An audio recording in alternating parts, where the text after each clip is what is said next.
আসসালামু আলাইকুম রহমতুল্লাহ। আমি মোহাম্মদ সাইদ আহমদ বিশ্বাস ইলেকট্রনিক্স পাংশা রাজবাড়ির পক্ষ থেকে সবাইকে জানাই সুস্বাগতম। আজকে আমি দেখাবো একটা 40 কেজি স্কেল। এটা RFL এক্সপার্টের একটা স্কেল, এটার ক্যালিব্রেশন সিস্টেম। তো যদি কখনো কেউ সমস্যায় পড়েন যে এটার কোড কত এটা জানতে পারছেন না, তখন স্কেলটার সার্কিটের দিকে লক্ষ্য করবেন, খেয়াল করেন। এখানে দেখেন সুন্দর করে লেখা আছে, একদম ডান পাশে খেয়াল করেন।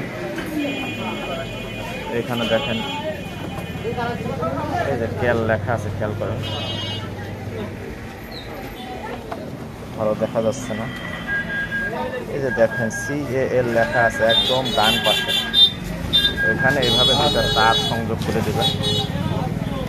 এই দেখেন, দেখতে পাচ্ছেন, এটা দুইটা তার সংযোগ করে, দুইটা তার ওখানে লাগিয়ে এখানে দুইটা মাথা অ্যাড করে দেবেন।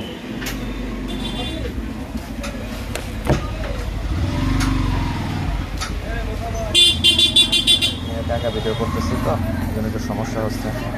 দেখেন, আমি দুইটা তারের মাথা সংযোগ করে দিয়েছি এবং যেখানে ক্যাল লেখা আছে ওখানে আমার ওই দুইটা তারের মাথা লাগানো আছে, খেয়াল করেন।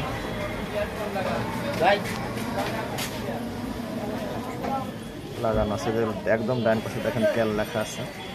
তো এরপরে স্কেলটা সুন্দর করে লাগিয়ে দিতে হবে। অবশ্যই স্কেলটা সমানভাবে বসাবেন।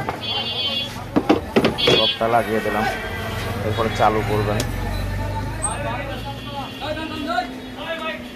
দেখেন একবারে ক্যালিব্রেশন অপশন আসছে, এখানে ফাংশন আসছে, এখানে সেট করতে হবে, মানে ফাংশন সেট করতে হবে। এখানে 40 কেজি স্কেল 2 গ্রাম থেকে ডিভিশন করা। তো এগুলো যদি আপনারা চেঞ্জ করতে চান, এগুলো চেঞ্জ করতে পারবেন। এর আগে আমার ভিডিও দেওয়া আছে। তো এখানে 1 আছে, দেখেন 1 ফাংশন 1 সেট করতে হবে। এখানে এটা ক্যাপাসিটি 40 কেজি আছে, যদি এখানে 40 কেজি, এখানে 40 কেজি থাকবে। আমরা লিখেও দিতে পারি। 40 কেজি দেওয়ার পরে অ্যাড দেবেন, সেভ হয়ে যাবে। অ্যাড সেভ হয়ে গেছে। এখানে 2 গ্রাম আচ্ছা 2 গ্রাম থেকে ডিভিশন করা আছে। টুতে 2 গ্রাম আছে।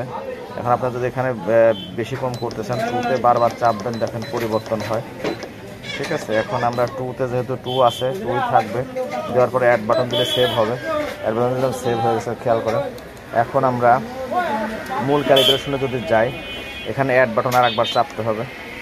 এখানে ক্যাল লেখা আসছে, এখানে 5 কেজি দিয়ে আমাদের ক্যালিব্রেশনটা করতে হবে, এটা দেখাচ্ছে। যদি আপনি 10 কেজি দিয়ে করতে চান, তাহলে এখানে 10 কেজি লিখে দেবেন, 10 কেজি লিখে দেবেন। এরপরে অ্যাড দিলে 10 কেজি লোড দিতে হবে। যেহেতু আমাদের কাছে 5 কেজি বাটখারা আছে, দেখেন 10 কেজি বাটখারা আছে, তারপরেও আমরা 5 কেজি দিয়ে ক্যালিব্রেশন করব।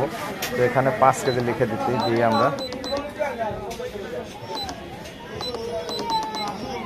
5 কেজি 5000 গ্রাম লিখে দিচ্ছি। এরপরে অ্যাড বাটন চাপতে হবে। দেখেন এখন লোড চাচ্ছে, লোড আমাদের কাছে 5 কেজি বাটখারা আছে, 5 কেজি বাটখারা আমরা লোড দিয়ে দিলাম। এখন এই যে জাম্পারটা আছে, জাম্পারটা এটা আপনার খুলেও করতে পারেন, না খুলেও করতে পারেন, তবে খুলে দেওয়াটাই ভালো, বেটার। আমরা দেখেন জাম্পারটা খুলে দিয়েছি, তারটা খুলে আলাদা করে দিয়েছি। এখন আমরা 5 কেজি লোড দিয়েছি, দেখতে পাচ্ছেন। তো এখন আমরা JDRO, এই যে JDRO দিতে হবে। জিরো বাটনটা এই অক্ষরে লেখা 0, এই সংখ্যায় 0 না, অক্ষরে লেখা JDRO 0। দেখেন সম্মানিত ভিউয়ার্স, বরাবর 5 কেজি হয়ে গেছে। ভিডিওটি দেখার জন্য অসংখ্য ধন্যবাদ। তো ভিডিওর কোনো কিছু জানতে বুঝতে চাইলে হোয়াটসঅ্যাপ নাম্বারে যোগাযোগ করবেন, অবশ্যই সাহায্য পাবেন। ভালো থাকবেন। আসসালামু আলাইকুম ওয়া রাহমাতুল্লাহ।